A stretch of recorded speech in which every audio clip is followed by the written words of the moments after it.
مساء الخير سادة الحضور. Good afternoon to our guests and attendees.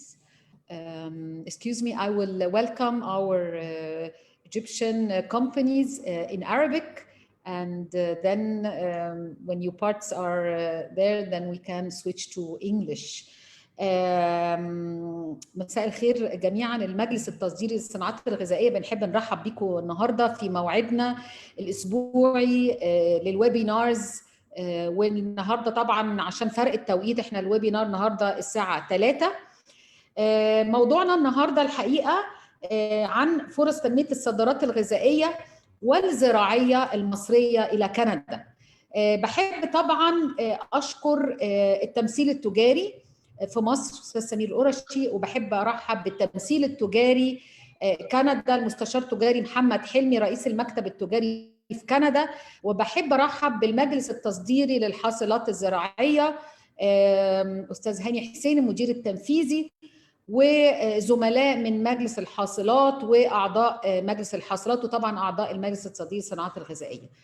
احنا النهارده الحقيقه هنتكلم عن فرص تنمية الصادرات. طبعا ده جزء مهم. هنتكلم على تطور الصادرات المصرية لكندا.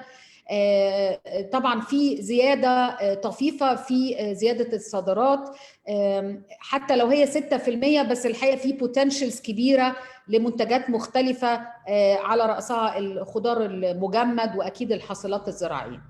معانا النهاردة الحقيقة من كندا الأستاذة سارة برياري، هي رئيس السياسات والبرامج في قسم البستنة بقطاع حماية النبات وكالة تفتيش الأغذية الكندية. هتتكلم عن فرص تنمية صادرات الحاصلات الزراعية المصرية إلى كندا. معانا النهاردة الأستاذ دانيال بورجوين المدير الوطني لوكالة تفتيش الأغذية الكندية، وهيتكلم على أهم متطلبات الغذاء الصحي بكندا وكيفية الاستفادة منها في تنمية الصادرات الغذائية إلى كندا. وهنبدأ إن شاء الله العرض النهاردة بمهندس تميم الضوي نائب المدير التنفيذي ورئيس قسم خدمات التصدير. هيكلمنا عن تطور الصادرات الصناعات الغذائية إلى كندا وأهم السلع، وطبعا أهم الفرص الخاصة بالمنتجات الغذائية. بحب انوه برضو ان شاء الله ان احنا زي ما قلنا في الاول كل يوم 4 احنا عندنا ويبينار بنتناول موضوعات مختلفه. فان شاء الله الاسبوع اللي جاي هيبقى عندنا السنغال، الاسبوع اللي بعده عندنا العراق.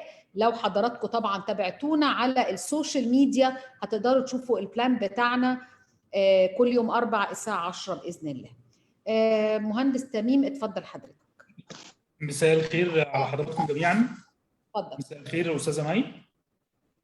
زي ما تعودنا في كل ندوه متعلقه بدوله ما بنتكلم بشكل سريع عن صادرات قطاع الصناعات الغذائيه للناس اللي اول مره تشرفنا، وتطور صادرات القطاع للدوله المستهدفه، والنهارده احنا بنتكلم عن كندا.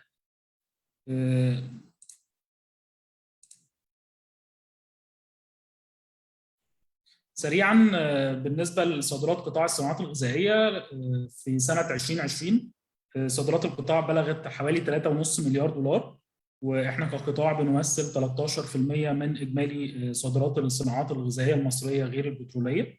والقطاع بتاعنا هو بيحتل المركز الثالث بين صادرات القطاعات التصديريه المختلفه المصريه، والحمد لله قدرنا نحافظ على نسبة أو قيمة الصادرات المحققة في سنة 2019 وحققناها في 2020 في ضوء يعني أزمة الكوفيد العالمية.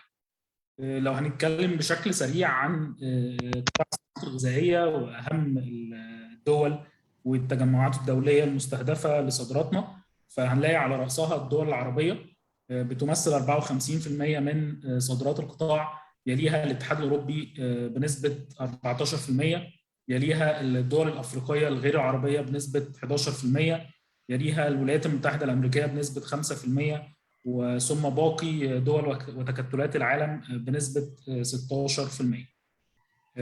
ده يعني تحليل سريع لأهم صادرات القطاع الغذائي في في العام الحالي 2021. بالنسبة لشهر يونيو كان في نسبة انخفاض الصادرات حوالي 3%، وبالنسبة لشهر مايو كان في نسبة زيادة حوالي 45%. الإجمالي العام الحمد لله في النص الأولاني مصر حققت زيادة حوالي 13%، وكسرنا الحاجز ال 2 مليار دولار صادرات غذائية في أول 6 شهور. تحديدا على السوق الكندي، هنقول ان بالنسبه للصادرات القطاع الغذائي لكندا من 2014 ل 2020، 2014 كانت في حدود ال 8 مليون دولار، في 2020 حوالي 27 مليون دولار. طبعا ارقام تعتبر يعني ما زالت ضعيفه جدا مقارنه باجمالي صادرات القطاع اللي هي حوالي 3.5 مليار دولار، فما زالت ضعيفه. فبنأمل ان شاء الله خلال الفتره اللي جايه يكون في تطور اكبر في صادراتنا الغذائيه لكندا. وعموما في نسب نمو مضطرده بدايه من عام 2016 لعام 2020 اللي بلغت نسبه الزياده فيه حوالي 6% مقارنه ب 2019 بزياده تقريبا حوالي 2 مليون دولار. طيب لو هنقول بقى نتكلم على الست او 7 شهور الاخيره من عام 2021 اللي هي الارقام الحاليه مقارنه بالصادرات نفس الشهور ابتداء من سنه 2014، فاحنا بنتكلم في نسبه نمو اتحققت تقريبا 6%، وصلنا ل 14 مليون دولار في اول 7 شهور من 2021، ومقارنه بالزياده ال 6% اللي اتحققت مقارنه بصادرات 2020 حوالي 13 مليون دولار. وبنقول ان كندا وفقا للسبع شهور في ترتيب السبع شهور بتمثل او بتحتل المركز ال 38، يعتبر مركز متاخر شويه في صادرات القطاع الغذائي المصري لكندا، ومن اجمالي صادراتنا اللي هي حوالي 2 مليار في السبع شهور بتمثل اقل من 1% تقريبا حوالي 0.6. طيب بالنسبه لاهم السلع اللي مصر بتصدرها لكندا، فهنلاقي على راسها الخضار المجمد. الخضار المجمد بكل انواعه بما فيه الفراوله المجمده والخرشوف، دي في حدود ال 2 مليار دولار وبتمثل 14% من اجمالي صادراتنا الغذائيه لكندا. يليها دبس السكر من المولاس وفي حدود 2 مليون دولار وتمثل 14%. يليها الزيوت والراتنجات العطريه بحوالي 1.5 مليون دولار وتمثل 12% من الصادرات.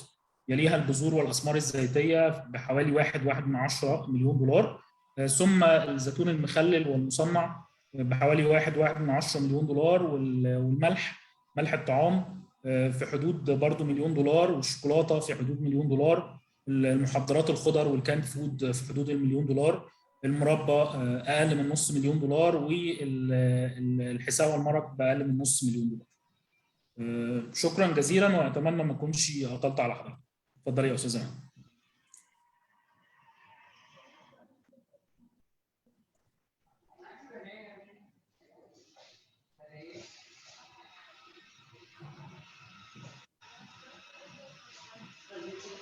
الصوت حضرتك المايك. شكرا مهندس تميم.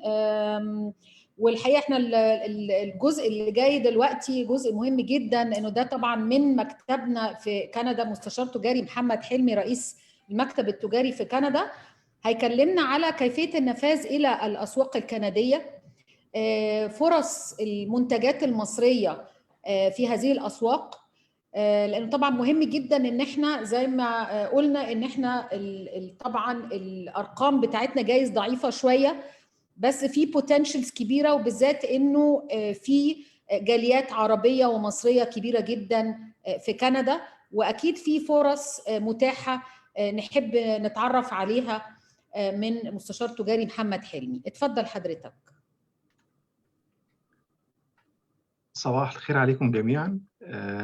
بصبح عليكم، معلش، او مساء الخير عندكم. انا مستشار تجاري محمد حلمي رئيس المكتب التجاري في اوتوا. أنا مش عايز أطول عليكم في الكلام، لأن معانا 2 من هيئة سلامة الغذاء الكندية اللي هيتكلموا معانا النهارده عن متطلبات السوق الكندي بالنسبة تحديدا للمنتجات الغذائية، ودي هتبقى برزنتيشن مستر دانيال اللي هيقدمها. والجزء الثاني في معانا أستاذة سارة، دي ماسكة قسم الحاصلات الزراعية أو النباتية. دي هتبقى الأكثر هتبقى عايزة تجاوب على الاستفسارات بتاعة مصدري الحاصلات الزراعية المصرية، لو في أي استفسارات خاصة بالمتطلبات بتاعة النفاذ للسوق الكندي. طبعا في بوتنشال كبير بالنسبة للتصدير للسوق الكندي لعدد من السلع بالنسبة للمنتجات الغذائية. كتير منها خضروات أو فواكه مجمدة. عندنا البطاطس المجمدة دي ليها بوتنشال، عندنا البسلة المجمدة، الفاصوليا الخضراء المجمدة برضو، السبانخ، ملوخية. طبعا وبقول الملوخية لأن احنا عندنا هنا بالنسبة لكندا 51% من تعداد السكان الكندي مولودين بره كندا، بمعنى أصح في الأصل أجانب. ففي أجانب عددهم كبير، الجالية المصرية عددها كبير، ليها متطلبات هنا. وفي سلاسل سوبر ماركت منها عربي زي أدونيس. هيبقى حاجة كويسة لو الشركات بتاعت المنتجات الغذائية بدأت تتواصل معاها على أساس أن نبدأ ندخل منتجات. في عندنا بعض المنتجات موجودة اوريدي هنا في سلاسل السوبر ماركت، على أساس أن في مصريين بيستوردوا مباشر، وفي فرصة كبيرة للنفاذ بالصادرات المصرية من المنتجات الغذائية لكندا. بالنسبة للحاصلات الزراعية، عندنا يعني لسه المكتب بعت من يومين دراسة عن البرتقال. في بوتنشال للبرتقال كويس مش وحش، بس المشكلة اللي بنعاني منها في الحقيقة إن في بعض الشركات المصدرة بتضارب بالأسعار بشكل مبالغ فيه، بتنزل عن بعضها، بيتسبب في إن بعض من الشركات الكندية بتخسر لما تبقى شارية بأسعار أعلى.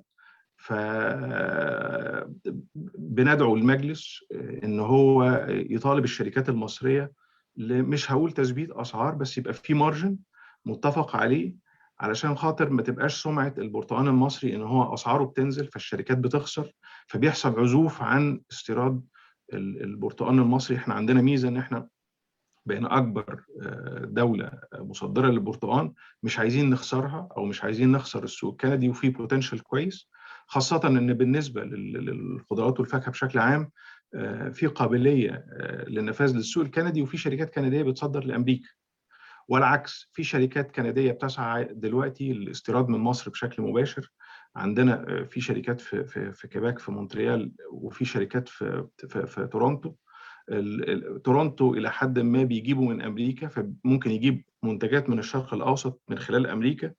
فلو في قابلية عند الشركات المصرية إن هي تقدر تشحن مباشرة لتورونتو، لحد تورونتو، لحد مخازن الشركات دي، أعتقد الشركات دي ممكن تتحول للاستيراد من مصر مباشرة، وده أعتقد هيبقى فيه مارجن كويس من ناحية، ومن ناحية تانية هيكون في تواجد للشركات المصرية، لأن ممكن الشركات الأمريكاني بتروح لدول تانية في الشرق الأوسط، فعلى الأقل هنكسب سوق مش موجود عندنا.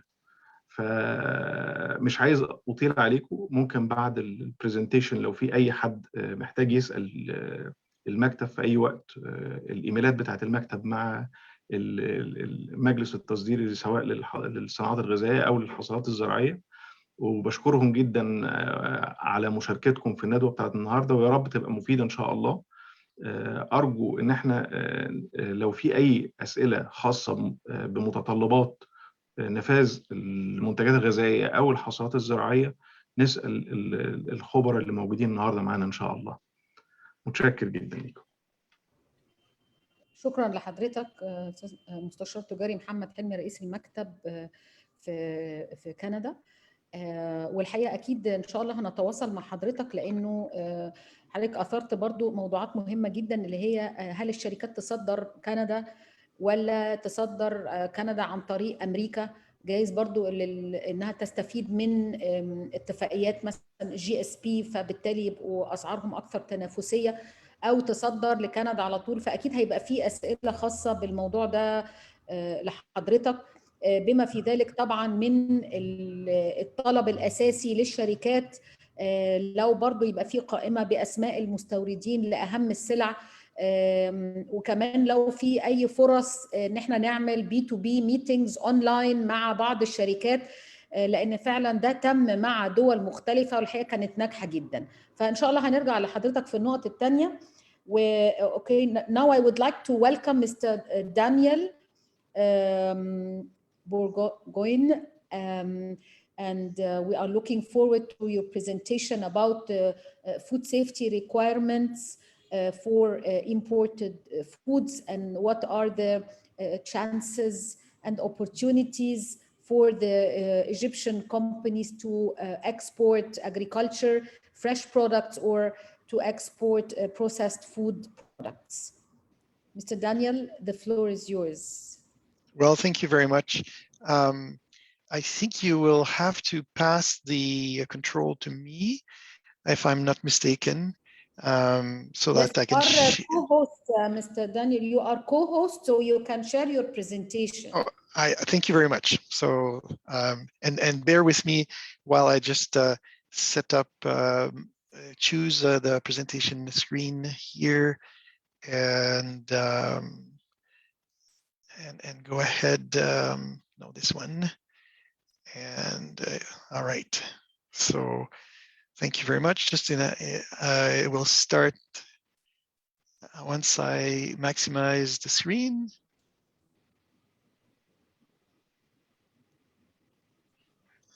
Here we go. So hopefully you see the whole screen. Great. It's great to know. So good morning. Good morning from Canada. Good afternoon in Egypt.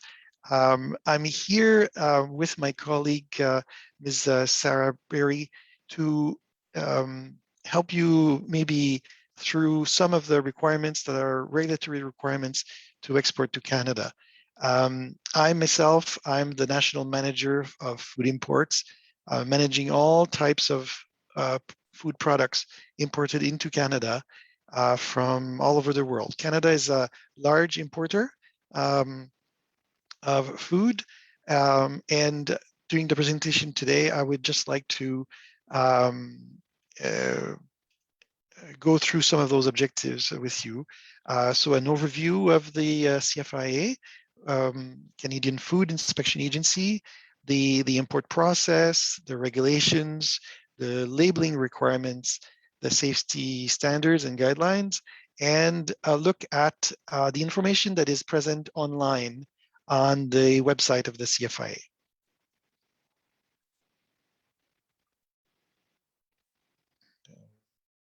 Hold on, I'll just go to the next slide. So it's important to put in context that Canada is the 5th largest food importer in the world in value. More than $44 billion Canadian dollars per year. That was in 2019. It has even gone higher in 2020. We import from almost every country in the world, and there are 21,000 importers that are active. So that represents 40% of the food sold in Canada. And you might ask yourself, why is that so high? And that is because we have a climate limitation. It's a very, very cold in the winter, and the winter is extremely long. So there cannot be a production of fresh produce and fruits. There is absolutely no tropical fruit being able to grow in Canada, and consumers demand to have produce and fruits and vegetables and the same access to food year-round. We also have a great cultural diversity in Canada. People from many, many countries emigrate to Canada, and they like to be able to source food from certain recipes, certain types of products that they know from their country.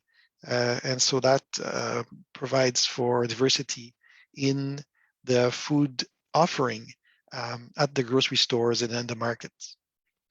Finally, Canada is a signatory to many free trade agreements. So we are open for trade. We export to many, many countries, and we import from many countries. In 1997, the government of Canada consolidated 4 different federal inspection activities into one single agency, and that is now called the Canadian Food Inspection Agency. I should add that, contrary to what the name might imply, the CFI is the single agency that is also responsible for animal health and plant protection. Therefore, it's more than just food.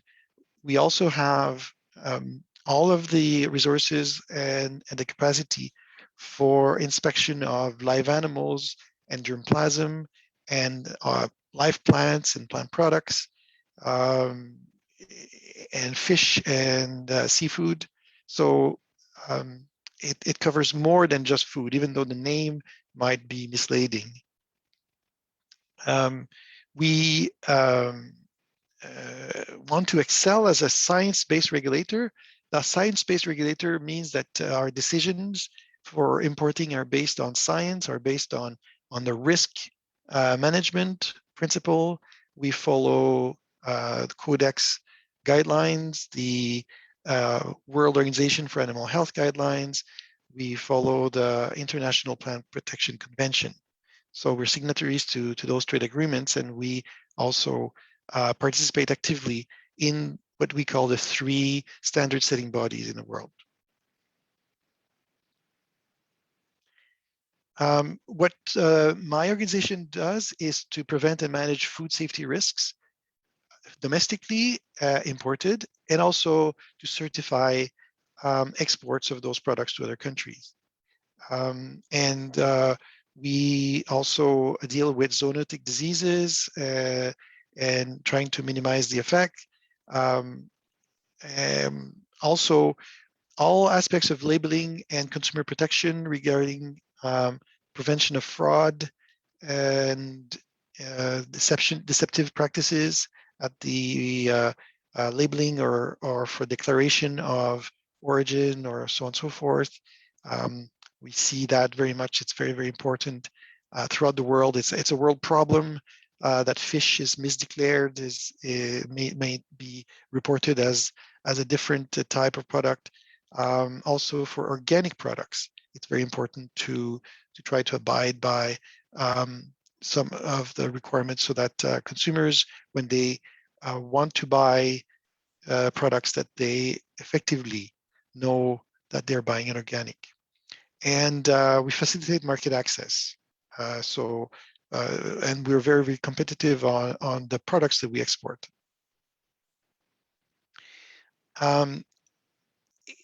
There's more than just the CFIA involved in the food safety. Health Canada is the Department of Health at the federal level, and they set the standards for food safety. So the maximum residue limits for pesticides, maximum residue limits for veterinary drug residues in animal products. They also set the standards for microbiological contamination in food. Global Affairs Canada is the department that does international trade and diplomatic relations. And they're very, very much involved in controls, some import controls for supply managed commodities. There are some supply managed commodities in Canada where the import is restricted because the price is managed internally. Those are all dairy products, eggs and egg products, poultry, meat, and turkey meat. And then there's the Canada Border Service Agency, which is really the customs front line at the border customs agency, which is the first point of verification for when you export to Canada. The Canada Border Service Agency would be the one doing verification in collaboration with us, the CFIA. So they we have electronic systems that communicate between us and the Canada Border Service Agency to pre-authorize certain food to come in. When an importer wants to import a shipment, they can declare it in advance of its arrival to Canada for CFIA to review the transaction and to signal to the Border Service Agency that the transaction is approved for entry and can be approved for entry with inspection. Then there's instructions to how to conduct inspection once the goods arrive in Canada, or sometimes the goods are released without inspection based on a randomized system. So that's also important to say that the Canada Border Service Agency is also the same agency that welcomes tourists in airports and ports of entry. They are the ones that also are in charge of all immigration and so on and so forth. So it's a large agency. I just talked a little bit about their tasks. So they examine, they review documentation, certificates, licenses. I'll just skip quickly. And here we have a graphical representation of the process here. Here, let's say that it's a ship that is loaded with containers that arrives in Canada. The first point of entry is the Canada Border Services Agency, is the agent of the Border Services Agency. And after they have reviewed paperwork, then it is passed to the inspectors of my agency, the CFIA, for inspection. Now, we might go back to the importer broker if there's some problems, or it's just released directly. So it's an integrated system, and we work very closely with the Border Service Agency. Now, here's the generic import process. I'm going to cover those in detail. First, what the requirements are, the permission, the clearance, at border, inspection, and reporting. But I'll go into each one of those. Sorry, I'll go into each one of those. The requirements often are permits or certificates that are required ahead of exporting. They can be a plant permit or an animal health permit if needed. It needs to be obtained by the importer before the goods arrive. These are not always necessary. It's just in the case that they are the requirements. But many goods arrive with certificates as well, or require certificates such as meat, eggs, and egg products in terms of the food. These are the ones that require an official certificate from the foreign country. The other goods don't require the same type of certificates. The importer then will be presenting the paperwork to the Canada Border Services Agency. We have a single window portal where importers and brokers must submit the information. This is where the decision when the paperwork is reviewed and the decision is sent back to the Border Services Agency. At the border, there might be some inspection done there, but often in the case of food, especially food that is processed, we don't conduct much of an inspection at the border. We actually conduct the inspection at destination at the importer's warehouse because the risk of a food that is safe, that is presumed safe, is not to bring in any pests or diseases or animal diseases. Therefore, those risks are managed ahead of time with with permissions and requirements. Therefore, any food that is exported and presented to Canada would have gone through a verification process to make sure that there is no plant health risk or animal health risk. Therefore, that's why we conduct inspection at destination. And then we produce reports. Once the product is released, then the shipment can be put into the commerce. I'm going to talk a little bit about, so that's the most important part of exporting to Canada is meeting the new regulations that's called the Safe Food for Canadians regulations. And those regulations apply to food that is destined for human consumption. So the corollary is if you export a product that is not for feeding humans, then the Safe Food for Canadian regulations does not apply. Let's say you were to export a product that goes into industrial processing, then it would not be have the same requirements as if it were destined for human consumption. So the regulations apply to food animals, that is animals that are raised for the purpose of slaughtering and producing meat. And we have traceability, labeling, and advertising provisions for the food that is imported and for products that are traded between provinces in Canada. Some of the key requirements of the regulations that really are critical is the licensing. In Canada, since 2019, importers must hold a license that describes the activities that they conduct, and that license is issued for only those activities that they have declared through a declaration to the CFIA. And also, the license also identifies the location of where the activity takes place. Importers must have the key components on the right-hand side of the slide. The key components are preventive controls. Therefore, controls that are in place to identify any food hazards, food safety hazards, and prevent their presence in the food.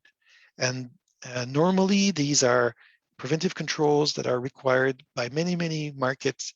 So Canada is, we call them preventive controls, but markets in the EU are the same. The EU law, the EU food law also has the requirement for preventive controls, and the United States Food Safety Modernization Act also requires food and producers to have been produced with the preventive controls. And it's important to put those, to document those preventive controls into a written plan so that the importer in Canada can verify what preventive controls you have in your production, be it fresh fruits and vegetables. So how do you manage the risk of pesticide residue? How do you manage the risk of microbiological contamination or viruses? How do you manage the presence of soil so that you have absence of soil, I should say, on the produce, and so on and so forth. And then third is the traceability. Traceability is very important to understand where the food comes from and where it's going. So it's a requirement that the importer be able to have full traceability of the products. And in case of a food safety emergency, that be able to trace back the product and where it came from, and also trace it forward to which market they were sent to in order to recall them. The licensing demonstrate the accountability for food safety along the food chain, and it's one of the three pillars that I've just talked about regarding all of the activities that are linked with manufacturing food or processing preserving, packing, packaging, and labeling. Any person that imports food in Canada, as I said before, needs a Safe Food for Canadians license. You as an exporter, you or your clients in Egypt as exporters do not need to have a license. So the license is not for the foreign producers. It's the importer that's located in Canada that requires such a license. It's very, very important to understand, because that's different. If you export to the United States, you must register with the Food and Drug Administration. You must be on a registry before exporting, but we do not keep such a registry in Canada. In terms of preventive controls, we have material on our website to facilitate the understanding of what preventive controls are. We have some examples of standard preventive control plans that you can use for your business if you don't already have one. And we have some infographics like the one showing on the right-hand side here that are like very visually explicit to help understand what the preventive controls must be done. Those are free for downloading from our website for your own use. Again, the preventive control plan here, for example, they must address what the food safety standards are, the control measures for those hazards. I said standards, but I meant hazards. Sorry. So food safety hazards, the control measures for those hazards, the associated evidence, and the effectiveness of the HACCP plan or preventive controls. And especially important to have labeling and compositional standards and grades as per Canadian requirements. They are in the regulations. Your importer would be aware of those, and it's important to work with the importer in the case of labeling standards and grades. Traceability is importers need to know the common name, the principal place of business, where the food comes from, the lot code, or any other unique identifier that can trace that product to where it was produced, and the possibility to trace back and trace forward. So importers that will do business with you need to have a license to import. They themselves have to have preventive control plan and be aware of your preventive control plan. Ensure that the supplier in the other country is preparing food as if it were produced under the same condition in Canada. So the food must meet the same requirements as if it were produced in Canada. And importers must be able to investigate complaints from consumers and manage recalls in case there is a food safety recall. And they must maintain traceability records for a number of years in order to be able to do those recalls. In the case of products that might be long-term preserves, they would need to keep those records as long as the food is available and is the best before date. The importer will may ask you, the exporter, or your representative for information about the products you are selling, the information about the manufacturing practices and the safety controls, how you're addressing any hazards associated with the food. If you are part of any private or international food safety certification program, such as GFSI, and the importer might ask you to visit your operation to verify the effectiveness of your controls. In terms of exporting fresh fruits, vegetables to Canada, let's just be clear, we define any fresh plant or any fresh edible fungus like mushrooms or any parts of a plant or fungus that is a food is considered a fresh fruit and vegetable in Canada. We also have a category which is called processed fresh fruit and vegetable. So in those cases, there are a standard set out in what we call the volume number 4 of the standards of identity document that is available online on our website. There might be a grade for the product. A processed fresh fruit and vegetable is normally something that is preserved, canned, or frozen. So I didn't mention that, but the difference between what is fresh and what is processed is that the processed one has a long-term conservation, has a process been applied to it to make it last a long time. And then there are also different requirements with regards to container sizes and so on and so forth. So these are present. This is a live link. This presentation, I will make sure through Mr. Helmy that you can have access to the presentation because there is information here. At the end of this, at the end of the webinar, we'll be able to share that and be distributed to you. So if you want to export fresh or processed fruits and vegetables to Canada, generally you have to meet the food safety standards outlined in the regulations, any grade standards for the product.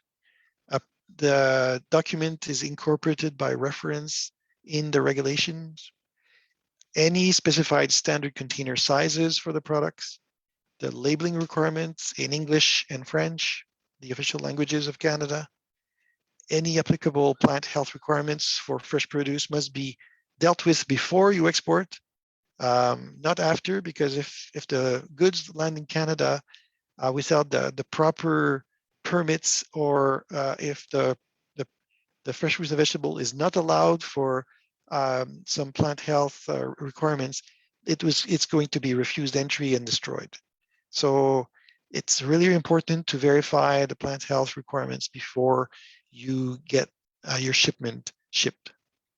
For organic food, which is a category of food that is growing in demand in Canada at a very fast pace, organic foods must have an accompanying organic certificate that is issued by the certification body.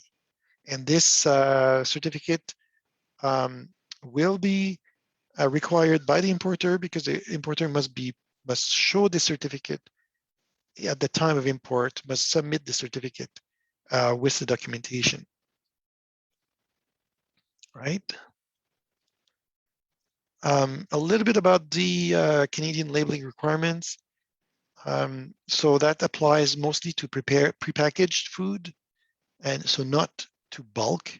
If you ship some fresh fruits and vegetables in bulk, that would be different. But if it's prepackaged and arrives in little crates, let's say it's oranges or little or strawberries or something like that, then these are the requirements that must be present on the labels of the product. That the information must be legible in both official languages, English and French. And all the information must be truthful and not misleading. And often there is some requirements to show the country of origin for certain foods, especially in terms of meat and dairy, there's a requirement to show the country of origin on the label. In this slide, I've put a lot of different links that are directly to the food safety standards. So these are hyperlinks. If you click on this, you might go to the permitted food additives, the maximum levels of chemical contaminants. So that's for pesticides, maximum residue for veterinary drugs, and residues for antimicrobial and pesticides here. Sorry, I said here the chemical contaminants is more like heavy metals, and pesticides, it's here. This is a snapshot, a photo of the web page of the CFIA, where you see all the services and information, and this is the address of the page, and you select importing food, plants, or animals, and you go in here, and we have all of the information that you require to be able to understand what the requirements are. We have links to the standards. We have the labeling tool that allows you to understand what the labeling requirements are as an industry. It's a very interactive tool to see for each type of commodities what the labeling requirements are, and so on and so forth. So the website, make use of it. Of course, it's free. It's available at any time of the day. It's we call it digital first. So we put a maximum amount of information on the website because it's easier to access. Of course, it's easier to read often than to just hear another person talking. You can refer to it, and so that's very, very important for us to be able to be transparent about the requirements and there. So with that, that concludes my presentation, and I welcome questions. I will maybe stop sharing my my screen, and we'll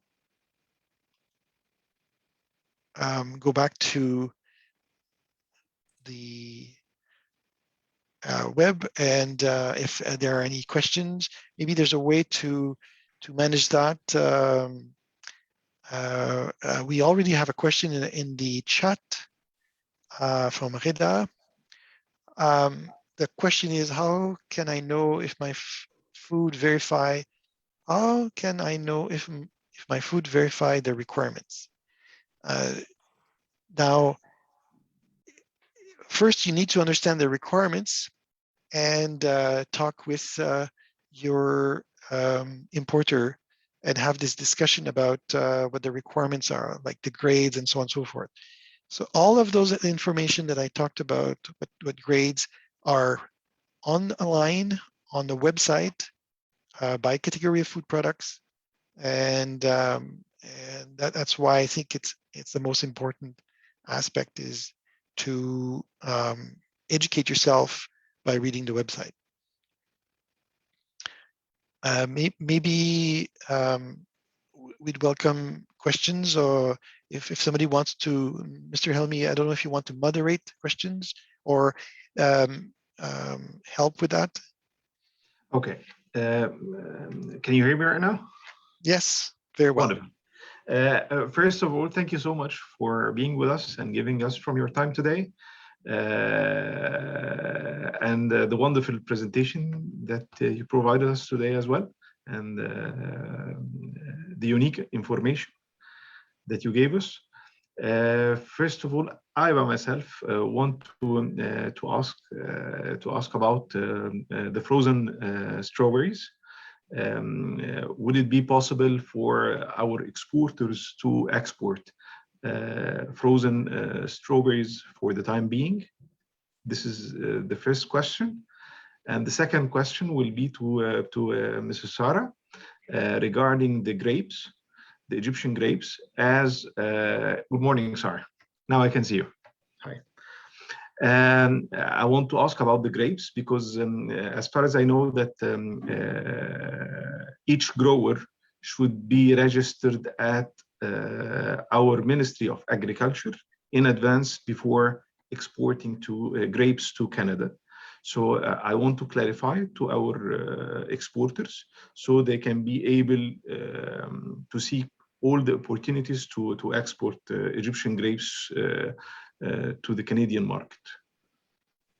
Very well. This is the second question, and I hope Mrs. May is with us right now, and she can provide us with any other questions, or if someone is having a certain question, they can ask directly me or Mr. Daniel or Mrs. Sarah. Yep. Please, you have the floor. Yeah, okay, very much. Thank you. I'll answer the strawberries first, the question about frozen strawberries first, and then I'll ask Sarah to talk about fresh grapes from the plant health side of things. So frozen strawberries can be exported today from Egypt to Canada. What is important is that you work with the importer in Canada to show the preventive controls that are in place for food safety. And because a few years ago, there was a contamination with the virus hepatitis, and therefore what we are interested is seeing how the risk or this hazard is controlled and managed to prevent its incursion. Because frozen strawberries might be used without cooking. They're used in smoothies. They're used in as toppings and desserts many times, and that if there is contamination, then the consumers risk of falling sick. So that's the answer for frozen strawberries.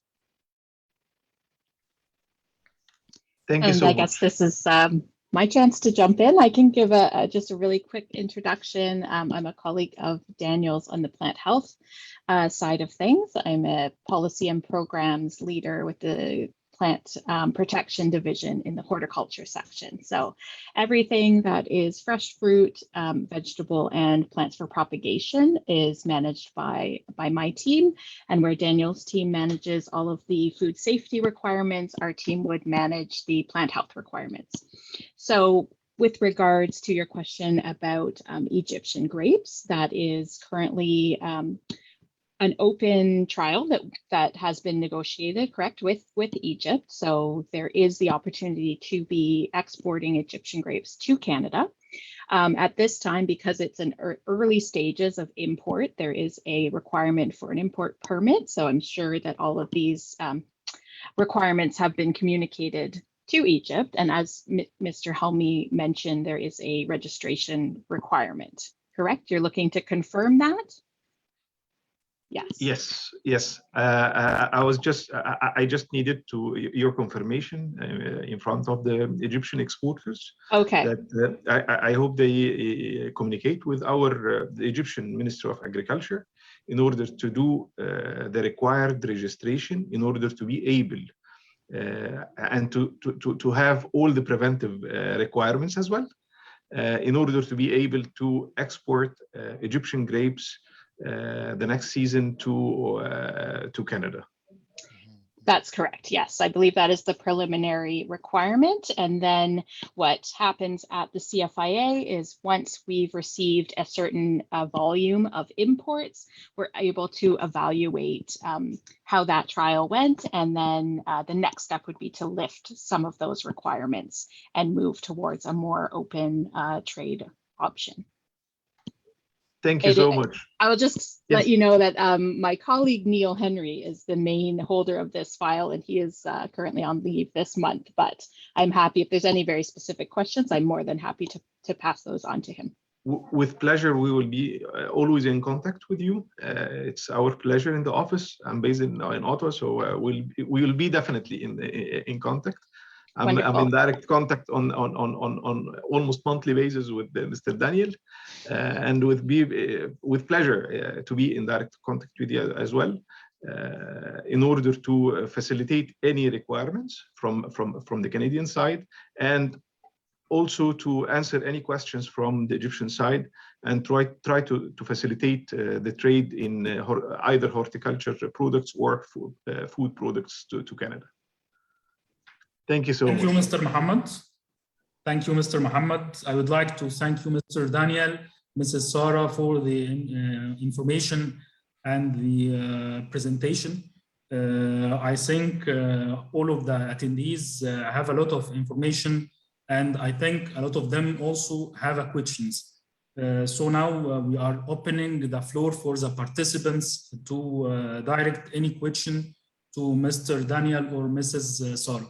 Please go ahead, introduce yourself, your company, and your question, please.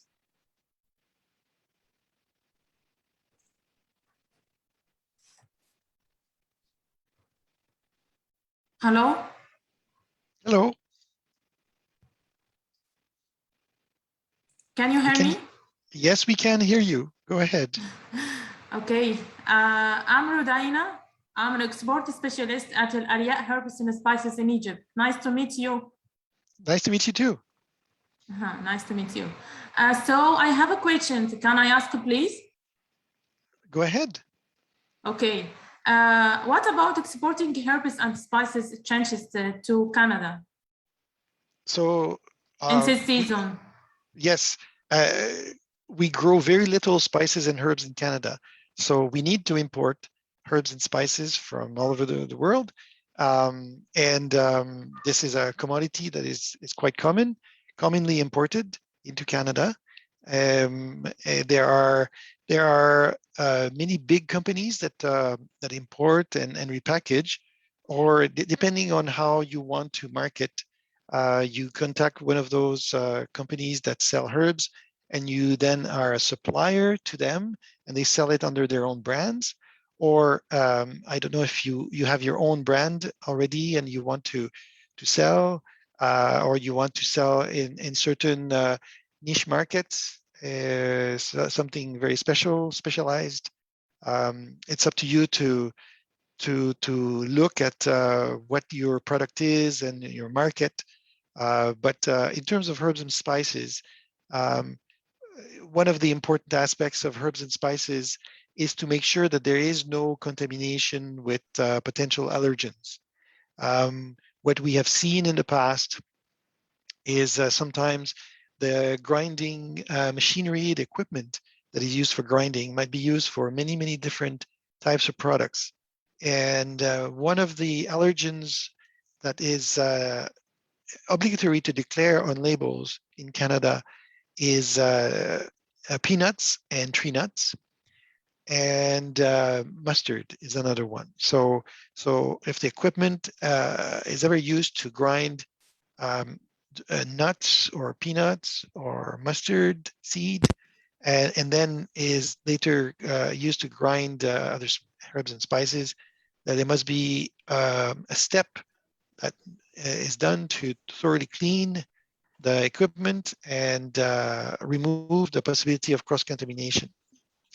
The second aspect of herbs and spices to verify is any microbiological hazard associated with the herbs and spices. So that's also very important. But these are the main ones for herbs and spices. Like black pepper is also very much in demand. And I hope I answered your question. Yes, I got it. But what about herbs like chamomile, basil, sage, marjoram? So we work for these products. It means medical plants on my company. So legumes also like white beans, like lentils, something like that. Okay. And spices also, and the greens.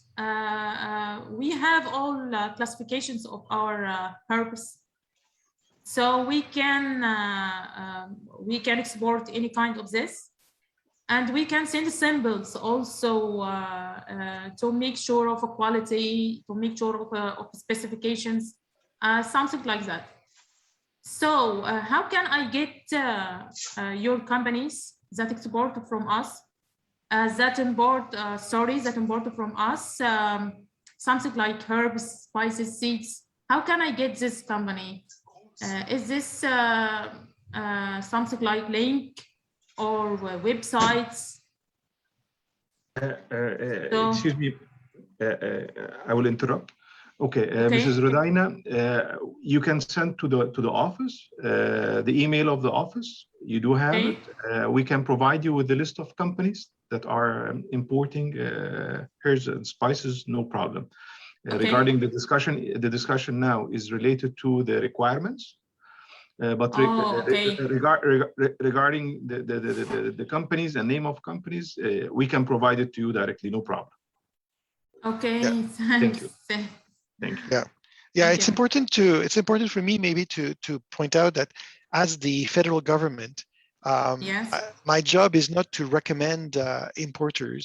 I have to stay neutral, and it's through your embassy that you may develop your market and make contacts for developing your market. Okay. Okay, thanks. If I could just jump in for one minute, I would just also like to highlight an automated import system that the CFIA maintains, and that is called AIRS, the Automated Import Reference System, AIRS. It is a really great resource to determine what the requirements are for those specific products, because you can search by origin, destination, and the product itself in many different forms. So for anybody who has specific questions about the requirements for a specific commodity, that's a really great resource to access as a first step. That's an excellent point, Sarah. In fact, the presentation I used this morning, somehow it was modified. We used to have a slide just on AIRS and walk people through the automated import reference system. And somehow I didn't verify that before this morning, and I was a bit surprised that it wasn't there. But you're absolutely right that usually we point out people to AIRS to find out what their requirements are. Yeah. Thank you, Mr. Daniel. Thank you, Mrs. Sarah. There is a question from someone who was asking about if there is a certain certificates required by Canada in general. Is there any kind of certificates that can be required? Okay, so let's talk about permits and certificates, if you don't mind. We talked a little bit earlier about grapes, fresh grapes, and this is a good example where a plant health import permit is required, but there's no like just the permit itself is required before importing. In terms of certificates for food safety, the only commodities in Canada that require certification are meat and meat products, eggs, fresh eggs and processed eggs, and certain certificates for grades for apple, onions, and potatoes.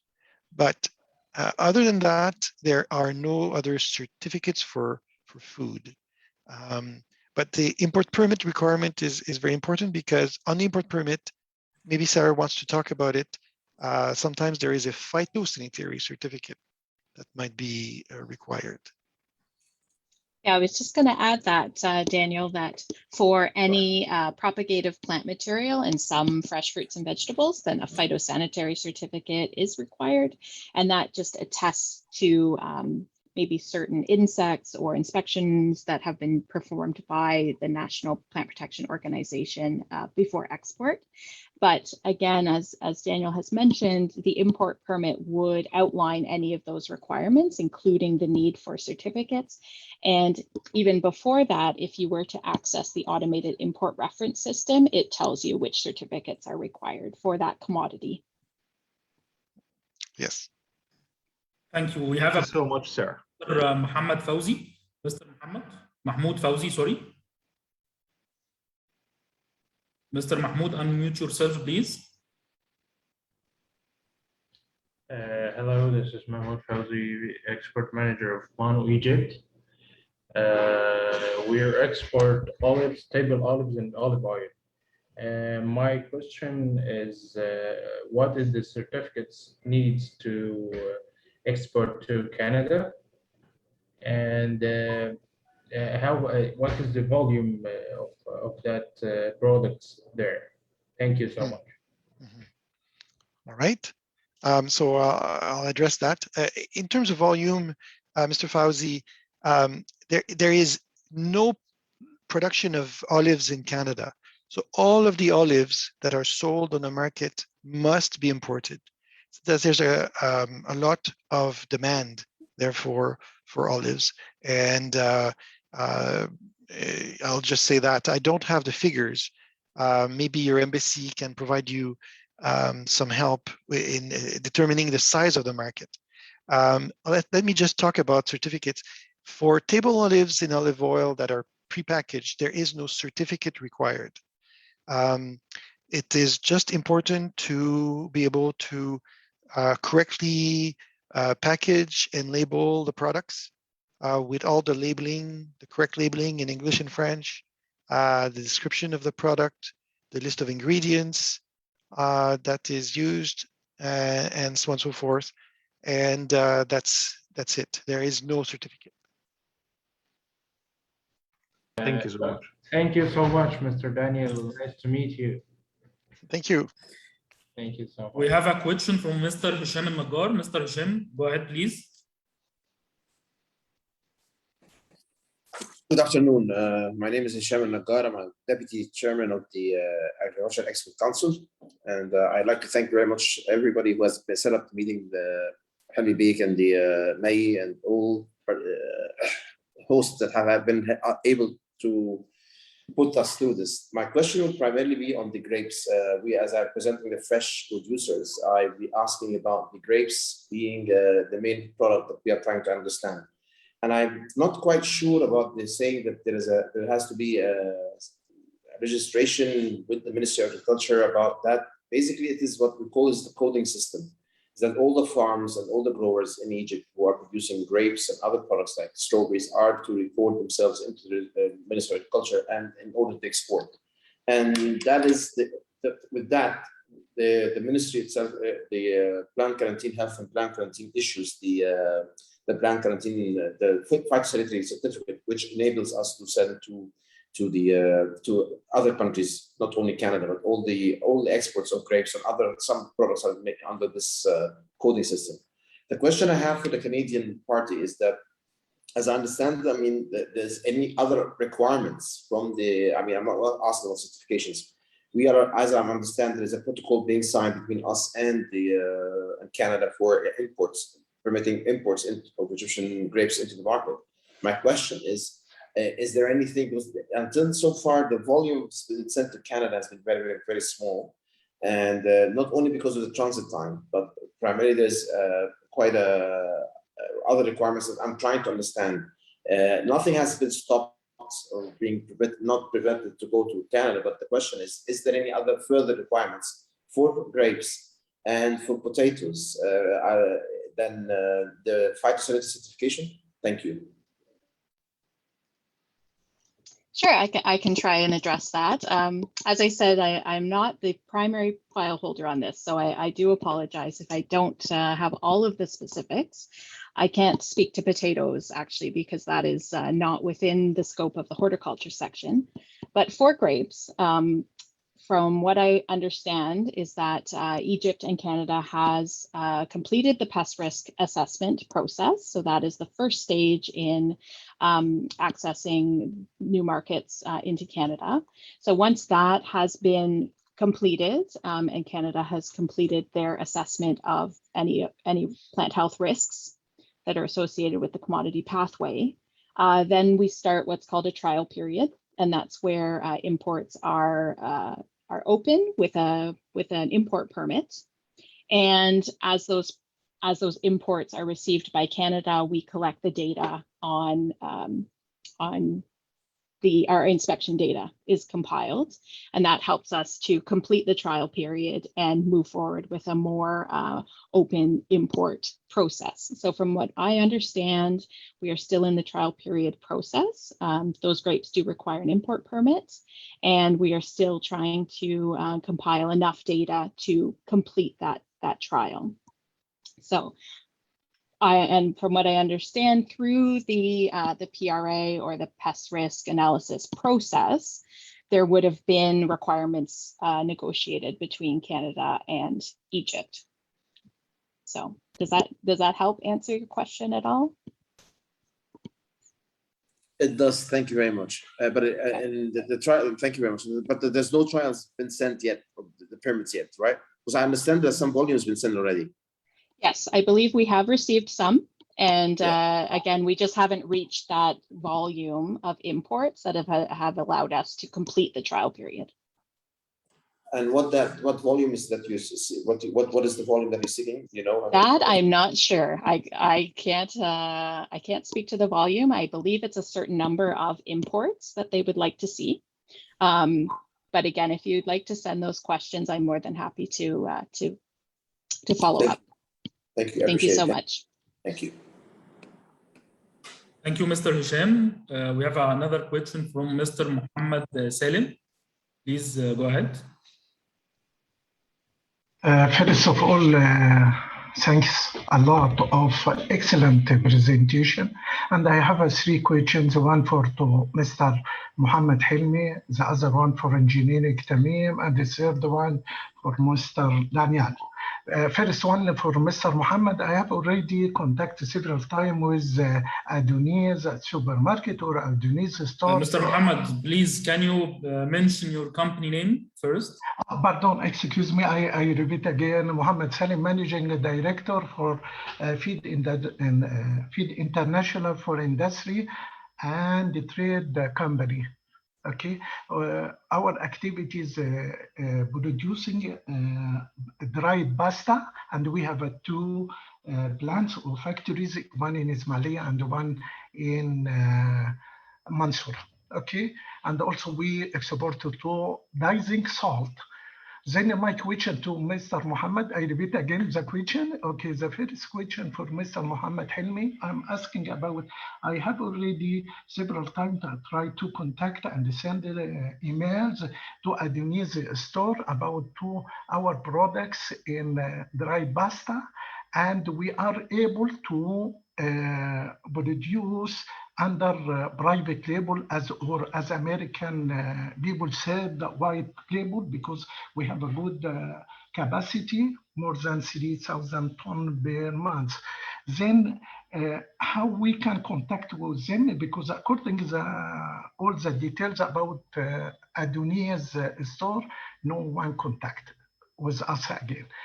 Number two, the second question for Mr. Tamim, according to his statistics, mentioned about the salt is 7%, and I believe, could you check again, because is not edible salt, I believe the icing salt, because we support icing salt to America, and from America export to Canada, and I believe edible salt not it's the good, how can I say, not much as required in Canada as de-icing salt, because this used only for the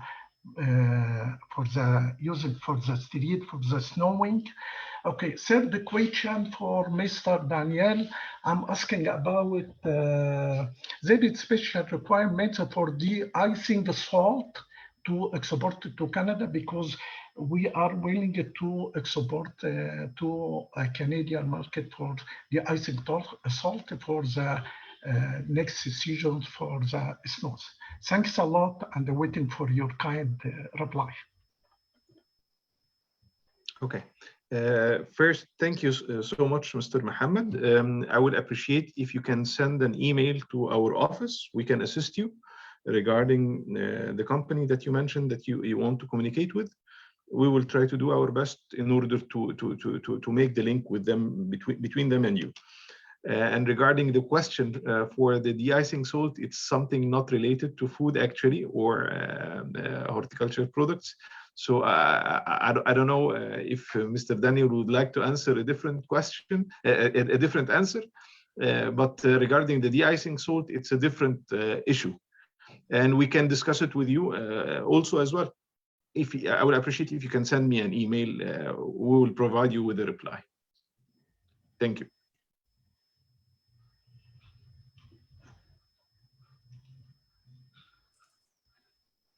Thank you, Mr. Mohammed. Concerning the export figures of the salt, we can break down the figures and get back to you يعني another time. Thank you, Mr. Mohammed, for your comment. Yes. And sorry, I was on mute.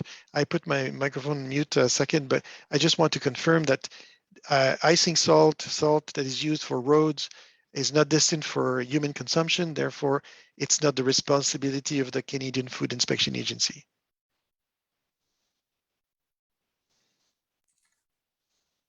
Thank you so much, Mr. Daniel.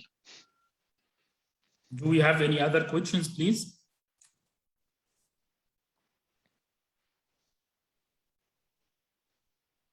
So, Mr. Mohammed, Mr. Daniel, Mrs. Sarah, I would like to thank you very much for this wonderful presentations and the successful Zoom meeting. Already we exceeded our time by 20 minutes. I would like to thank you again. And if we received any question from our members after this webinar, it will be also live on Facebook. We will get back to you through Mr. Mohammed Halim. I would like to thank you very much. Thank you, sir. Thank you so much, Mr. Tamim. And thank you, Mr. Daniel and Mrs. Sarah, for your valuable time today, which is highly appreciated, and will definitely be pleased to do it once again every now and then with maybe another companies. Today, as far as I've seen, that we were having from few minutes 69, now it's 67 participants, which is a good amount of audience from the Egyptian side, which is highly appreciated to the Food Export Council and the Agriculture Export Council as well. Thank you, Mrs. May, and thank you, Mr. Tamim, for hosting us today. Thank you, sir. See you later, inshallah. Inshallah. Thank you. Thank you very much. Thank you, sir.